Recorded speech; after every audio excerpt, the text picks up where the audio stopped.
Hi guys! So tonight YFE chat is getting a little different. This show is going to be all about you, so be sure to join us on the chat and ask at the hashtag YFE chat to share your thoughts on community and collaboration. Buckle up and join us for the special edition of YFE chat with me, the Stacey Harris.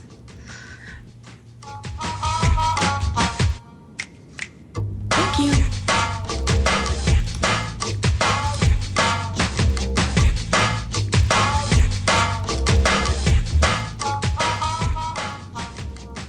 Hi guys! So you're watching YFE Chat, the live stream for young female entrepreneurs that happens every Thursday here at yfelive.com at 6 Pacific, 9 Eastern. But I'm not Jennifer Donogh, who is usually your host. We look slightly different. I have pink hair. I am the Stacey Harris, and I am the host tonight. I want to start by saying a big congratulations to Jen and her family because they welcomed a baby boy last week. So big congratulations to her. That's why I'm here. She's in the chat though, so be sure to say congratulations to her there because he's adorable. All right, so before we get started with episode 110, I wanted to let you know that it's brought to you by Ovali TV. Ovali believes in building community through shared experiences. We produce professional live webcasts that bring tribes together. Also by MailChimp. MailChimp is the best way to design, send, and share email newsletters. You can get started today at MailChimp.com for free.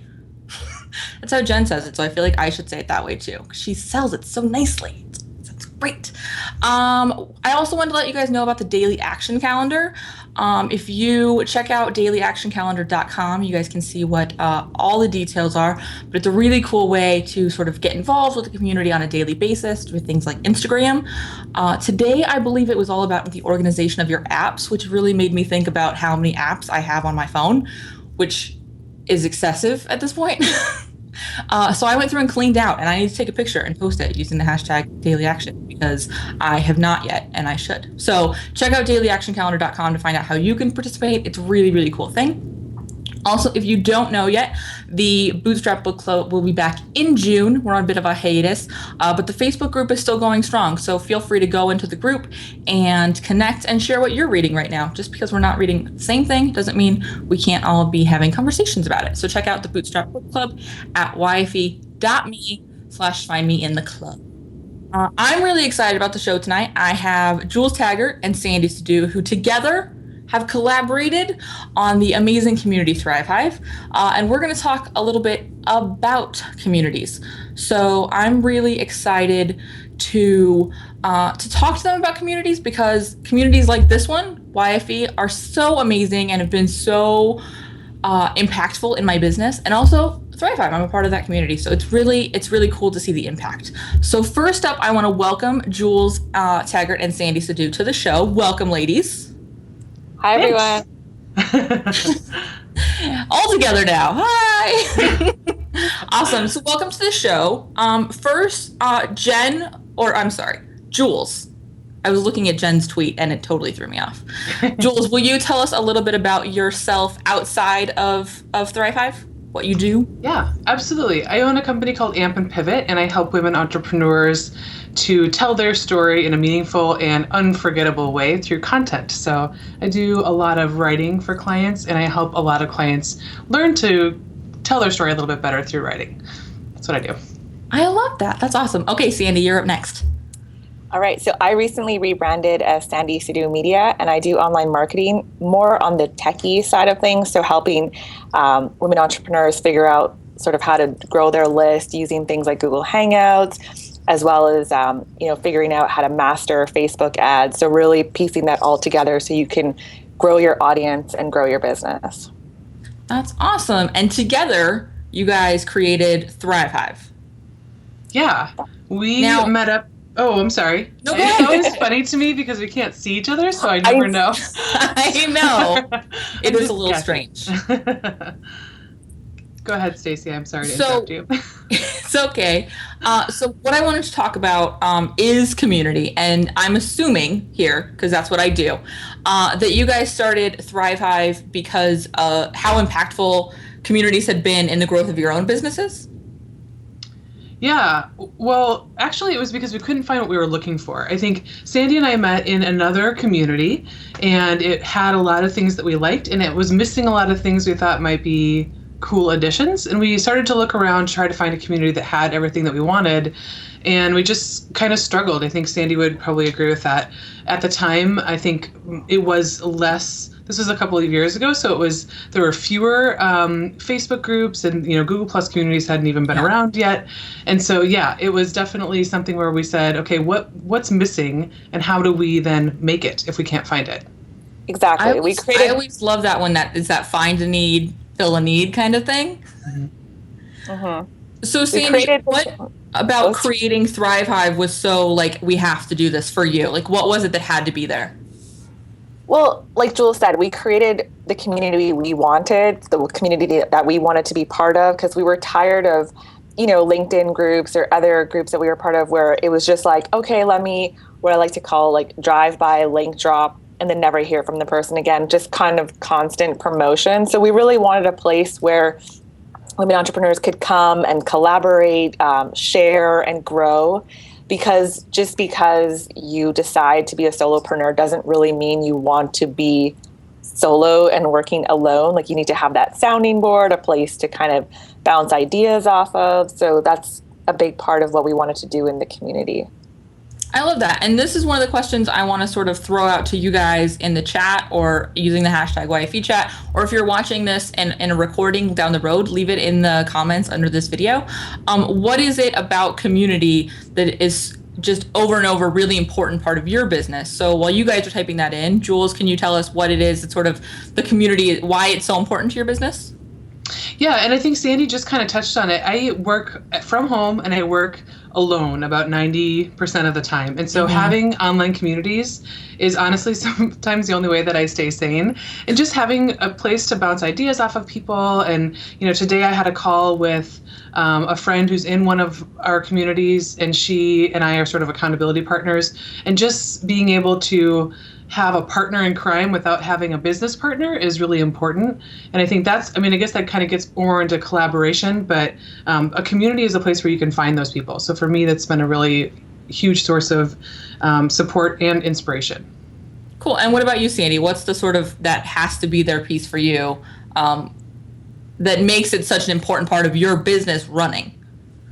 Well, it's definitely a place to establish the know, like, and trust factor. Because again, when you're starting out your business, the people that who are gonna hire you and refer you, they're not going to necessarily find you through SEO and Google search. So being in those communities where you can, be of service and help people answer their questions, that's something that's really important, both on the receiving end, making sure that people feel comfortable enough to do that, and then also being able to reciprocate and do it myself. I agree, and that's what for me has been so important with community in my business, is getting to really connect with people and sort of have that water cooler that you would have in an office, but you don't get to have when you're all alone in your office by yourself. There's no one to go and talk to and sort of vent to about things that are going on, or ask questions when you're struggling with something. So that for me is why community is so important, is really that piece of someone to talk to, someone to lean on, someone to vent to, and someone, like you said, I really liked what you said, Sandy, about building that trust factor.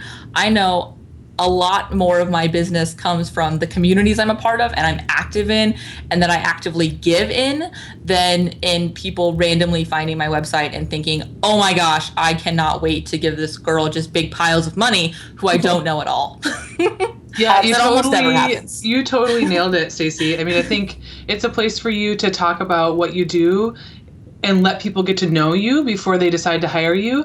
And they see the things you post, and they see the way you react to other comments, and they see the way you offer advice, and you don't, ask for anything of it. And the giving part of being in a community is so important when it comes to actually being on the receiving end, which happens all the time too. It's definitely, there are these little micro economies within communities, but they don't happen right away. They happen over time. So I love that you nailed that. Yeah, and I love. Oh, sorry. Shannon go ahead. Hall said in the chat, the first advice she received when leaving corporate world was to start her business was to build a community first. And I really love that idea of building a community around your brand. I know for me, with my own brand, I've done that a lot in, podcasts, and I have a community just for people who are fans of the show and like the sort of stuff and the guests I have on the show, so that they can just engage and hang out together. And they're always the first group I go to I launched my new website yesterday, and they were the first people Yay. I told, because I was so excited to tell these people who were like, you guys are in the trenches with me at this whole hit the mic thing. You listen to the show, whatever, you know what I mean? Like, those were the people I want to tell first. So I think building that community around your brand can be so important, not just from a networking perspective, but making your clients feel like they're really a part of something. Is that something you guys have done with your businesses outside of Thrive Hive, your independent businesses? Well, just to expand on Shannon's point about building it's really about building a network before you need it. So even if you're still in your job, I mean, I was networking long before I decided to go solo, because it's really something like, whether you want to stay in a career or you want to do the solo thing, you have to have people you can turn to who can ask you for support, and you can ask for support. You don't want to do that when you don't have a job and you're like, all right, now I'm going to start randomly adding people on LinkedIn. So really like, which we all see, right? So really like, building that network, whether you're going to make the leap to entrepreneurship or you're just still in career mode, it's not going to hurt you. Well, and I think that speaks to, for those people who are full-time entrepreneurs or full-time solopreneurs already, I think that we forget the importance of networking with people outside of our industry. We forget the importance of networking with just everybody. Like, everything is a networking opportunity for me. Like, if I can just hang out with people and get to know them, you never know who those people know. And it's not even about who do you know? It's about, I just like hanging out with all kinds of people and getting all sorts of perspectives. And that's one of the things I like about YFE and about Thrive Hive, is they're made up of people in all different kinds of industries who have all different kinds of perspectives. So when you show up with a question, you don't get the same sort of echo chamber. You get a new perspective. And a lot of times I go, oh my gosh, I didn't think of it like that. Let me back up the train and see what's going on here. I think one thing that's been really helpful to me has been to have several communities. So I can't even tell you how many, Facebook groups and whatever I'm a part of, but I have more than I feel comfortable with 5. Yeah, and honestly, I don't pay attention to most of them, but I have a core group of maybe 5 or 6, and one is Thrive Hive, where I lead that community with Sandy, and so I'm in a little bit different role there. I have another group that's a group of just 6 women. It's very small. It's very targeted. These women are in my niche. I bounce ideas off of them that I might not bounce off of other groups, but it's important to have that perspective too, like you said, like totally different perspectives. And then I have another group, the Bootstrap Book Club is another one. That's where I go when I want to figure out what to read next, or what everybody is thinking about, a more broad topic. That's, another group that you can go to. So I think having groups that are a few different ones that serve different purposes is really helpful. And just to add to your point, Stacey, I think sometimes it's so easy to want to gravitate towards your industry groups, but like you said, being part of so many gives you that different perspective and allows you to be like one of a few versus one of many. So if you're in social media, don't join like every single social media group out there, because while it's great to pick up on trends and industry related things, that's not where your clients are necessarily hanging out. So you've got to kind of like branch into those other places. So one of the questions that comes up for me over and over again from people who, when I talk about online communities, is how do you map time for all of it? There's so many, we were talking about, we're part of so many Facebook groups. I'm a part of a ton of Google Plus communities. And then you've got LinkedIn groups, and then you've got things like this where, you show up and participate live. How do you guys make time, or how do you structure your time to make sure you're engaging with those groups? Sandy, let's start with you. Oh my God, I wish I could say I was like super organized like Jen's. That's super nice. That's why I started with you, so I didn't have to admit to being totally disorganized. the daily action calendar. I'm trying to get better about like my Facebook and my Google Plus time and just kind of scheduling it out, because if you leave that Facebook tab or Google Plus tab open all the time, you will get sucked in there. And as good as great communities are, they can also be a time suck. So I think it's really about just scheduling in some time and saying, you know what, I've got 20 minutes on my calendar. Let me go in and see if I can answer a bunch of questions or even ask some of those questions. So I'm trying to move towards that. I'm not there yet, but that's how I like to see it work. What about you, Jules? How are you a master of time management when it comes to communities? No, I get sucked in like everybody else. For me, though, I spend time in the communities that I lead first, because I think you've made a commitment to people to be there to answer questions. I really don't like being in communities where there's someone who, is maybe using it as a list building opportunity, but they're never there to actually talk to you or answer questions or to be approachable. And so I spend time, I have a few communities, and I spend time in the ones that I lead first, and then I spend time in the ones that I learn from second. So, there are tons of other communities that I'm a part of, and the ones that provide the best resources for me and the answers to my questions and things like that, that's where I go next. So I don't really have a time limit that I use, but just kind of a general guideline. Okay, so she had the way better answer. Go with that approach. See, I actually do the time limit thing. I have a timer, and I have it scheduled on my clock. Oh, you have a timer?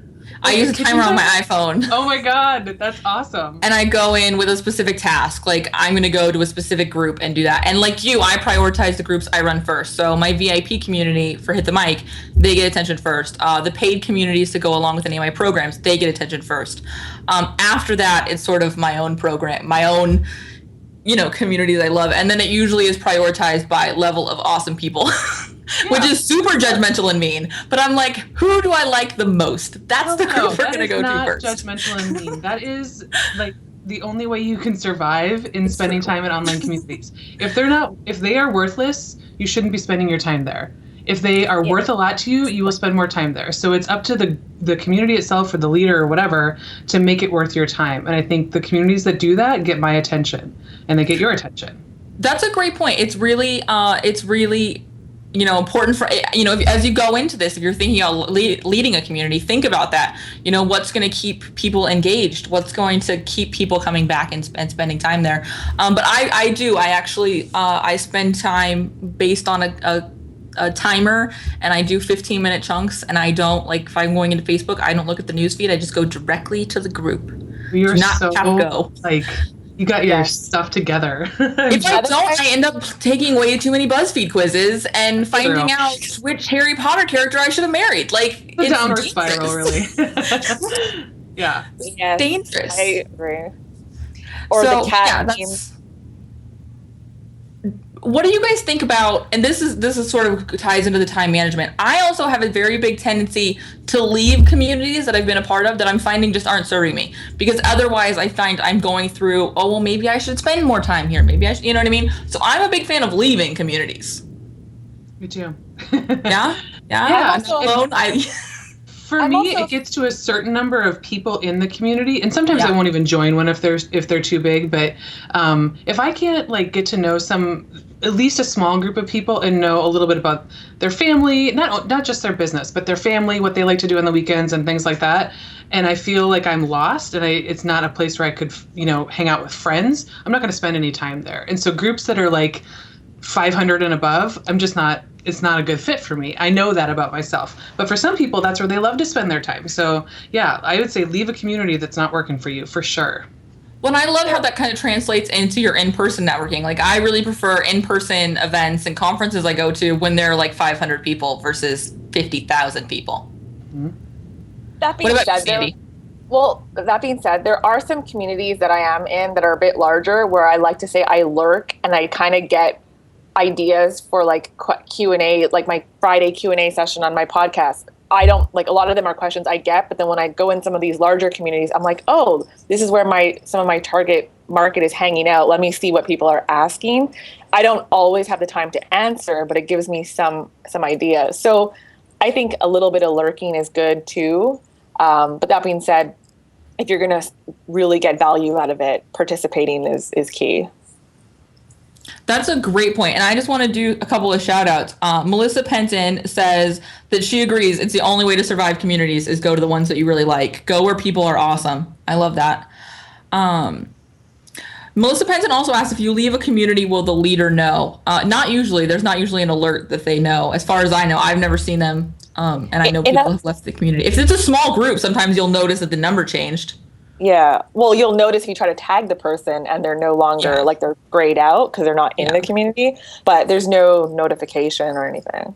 I kind of in a chalk those up community to the where same as unsubscribes. Like, if you don't want to be here, I don't want you here. Like, I mean, I hope that doesn't sound mean, but I kind of figure they're self-selecting out. Yeah, and in the best communities, the ones where you have real, actual relationships, people will know you're gone because they miss you. You know, I mean, in those huge communities where you're just another name, nobody knows you're gone because it doesn't matter that you were ever there in the first place. And it's a mean way to say it, but it's true. When I'm just not a huge fan of those like really, really big communities. I don't get much value out of them.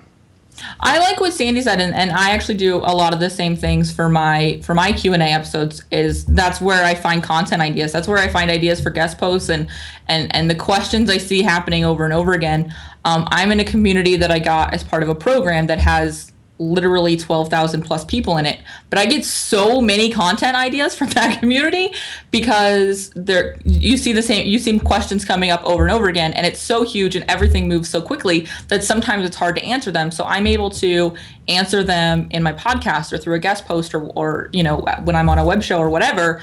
So I'm able to deliver those answers in a way that serves a lot of people, but I get that inspiration from those massive communities where people are asking the same questions over and over again. So I think there is value in everything. It just depends on what you're looking for out of the community. And that's something I want to touch on before we wrap up this part of the conversation is, do you guys have a sort of set, this is what I need to get out of this community, or do you just go into it open-minded and get whatever you can? Jules? Honestly, I don't. I don't have like a goal in mind. The only one that I really do is the group of, like I said, I have a group of like 5 or 6 women. It's just really small.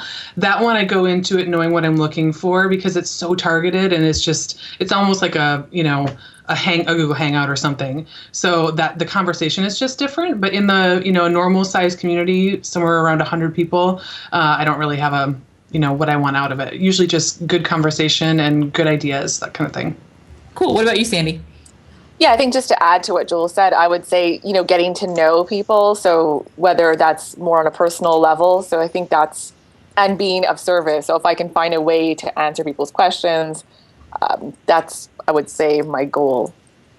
I like that. See, I approach different groups with different goals. I have groups that I'm a part of that are social media focused, and my goal in that group is to make sure that I'm staying ahead of the curve, however possible, learning about new networks and new things. And then I have goals for communities that I'm a part of where my goal is to just be of much service as I can, answer as many questions as I can, which selfishly gets my face in front of them and makes them think of me as a resource. So when one of those questions come up, they know to come look for me and ask it.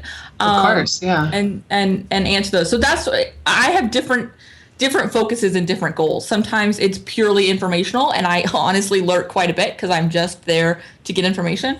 And then there's goals that groups where my goal is to participate a lot more heavily. I think that's really smart. Very cool. So I want to shift gears a little bit away from a community, and I want to talk a little bit about collaboration, because you guys, like I mentioned earlier, run 2 independent businesses. You're solopreneurs, but you've come together a while ago now. What, like a year ago, maybe 2, year and a half? Yeah, year and a half. Yeah, ish. To run Thrive Hive. So how does that work? Does Thrive Hive its own business that you guys are partners on, or is it just a project that you guys collaborate on? How do you guys structure that with your own businesses independently? Anybody who wants to jump in can. Sure. So, like Jules and Stacey mentioned, we launched it together in December 2012. Yeah, it was about November, December 2012. And it is a collaboration. So I guess it's not like its own separate business. It's like a joint venture, I guess, and how do we manage it? I think that was your second question. So we do have a contract in place where we have listed out, who does what, who manages what. So it's, you always have to have that to protect both your separate assets and just because things are good and your friends and everything in the beginning, you want to make sure that if you decide to separate ways or who keeps what and how, if is the community going to stay alive. So that's something to consider when you do a collaboration project of that sort. So, Yeah, that's sort of the structure. I don't know if you want to add anything to that, Jules. Yeah, and I would say the smartest thing we did early on was to put a contract in place. And at the time, we didn't know what this was even going to grow into, or if it would be like now we have retreats and we do all kinds of other things. And we had no idea any of that was going to happen when we first started. But it's really nice knowing that we each own our own businesses to know what our responsibilities are. And, this community affects other people's lives and other people's businesses. And so the collaboration project that we have is a community, and it affects so many other people that we can't just, it can't be left up to chance to sort of run itself. It needs to be a little bit more structured. So I think that was a smart move on our part early on. And I would recommend if you guys are thinking about collaboration projects, or even like a collaboration, if you're coming up with a course together, or if you're, doing things like that with another entrepreneur, it can be an awesome way to reach more people and to kind of reach another, not competitor, but a complementary business to reach their audience and for them to reach yours. But make sure going into it, what your expectations are. And especially when it comes to money, I think that's where things get really sticky. So. And I love that you guys have broken out sort of what the structure is and who does what. Do you guys do that even to the point of tasks? Like you guys are very clear on who does what within this collaboration? We do, yeah. Like Sandy is in charge of sort of onboarding. So when people join the community, she welcomes them and makes sure that they feel welcome, and they're added to the Facebook group and our Google group and things like that.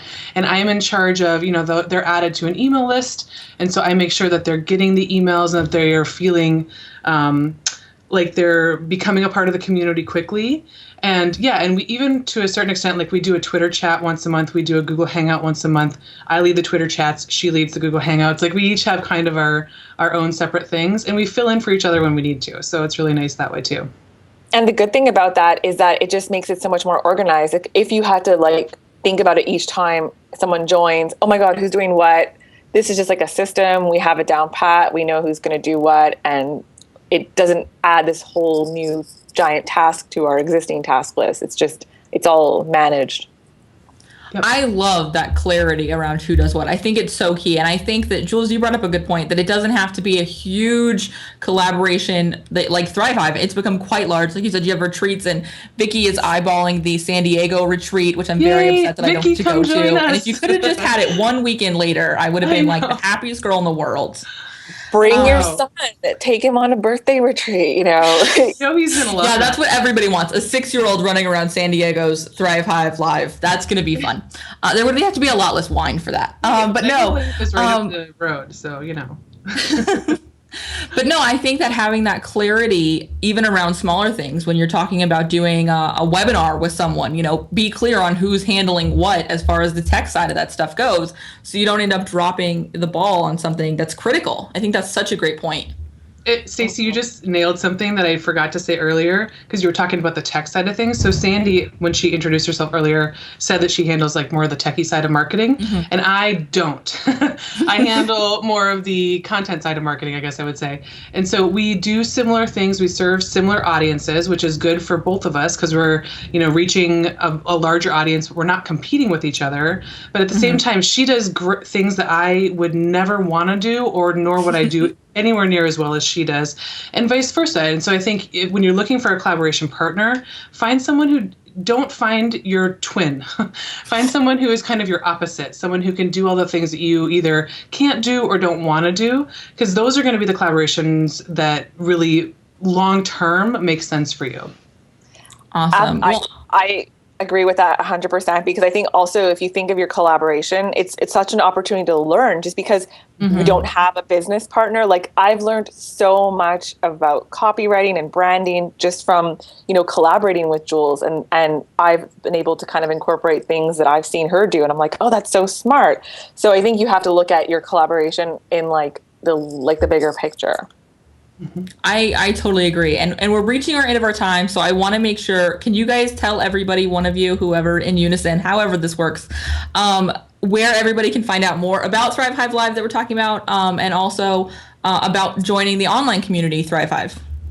Yeah, sure. So you can find out more about Thrive Hive at thrivehivelive.com/join, and that will take you to the community part of it. So that's the Facebook group that we have. There are some awesome women in there. I see some women in the chat. So hi, Thrive Hivers.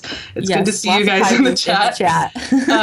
And so that's where you can join the community if the community is something that interests you. And we also have the retreats. Our next one is in San Diego in October.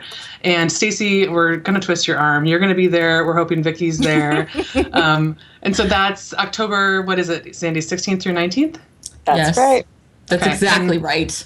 Thrive Hive Live is where you can find information about that too. So, and I went to the Thrive Hive retreat in Miami in February, and it was fantastic. Just so you guys know, I'm also a part of Thrive Hive. Full disclosure, I probably should have said that up front. If you've ever listened to an episode of Hit the Mic with Stacey Harris, we should really just put a sponsor spot in there because I talk about Thrive Hive pretty regularly on the show. Well, I think if we can just add like one more point to this conversation is the fact that like all these online communities, when you meet these people, it's like even more awesome when you connect in person. Like when I met Stacey, the only thing I was like, I didn't realize you were that tall, but everything else. You are super tall in real life, Stacey. I think it's funny that we all had a comment about each other's heights when we met in person. Because right now we're all at this level and you get to know each other in like such an intimate way. The same thing with Jules. I met her like 6 months after we launched the actual community in person. So I just think it's really cool if you can find those opportunities to take that online community relationship offline. Yes, when I met everybody, or the people I met in Miami for Thrive Hive Live, it was a lot like, oh my God, you're like a real person. I can touch you and stuff. Like, you exist.